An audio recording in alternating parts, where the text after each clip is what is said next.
সেদিন পৌষকালী পুজোর উপোস করেছিলাম। মাঠে গিয়েছিলাম 8টা নাগাদ। তার আগে গিয়েছিলাম 4টে সাড়ে 4টে নাগাদ, গিয়ে ফুল বেলপাতা ওগুলো সব গোছগাছ করে আসতে হয়েছিল।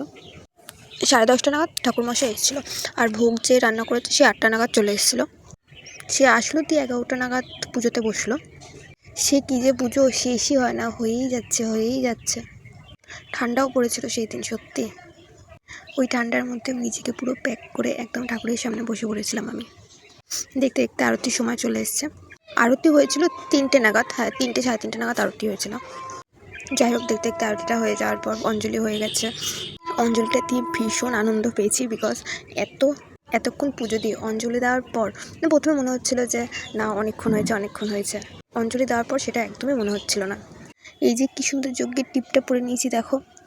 যজ্ঞ শেষ হতে দেরি, প্রসাদ খেতে দেরি না। পুজো শেষ হয়েছিল 4:10 নাগাদ।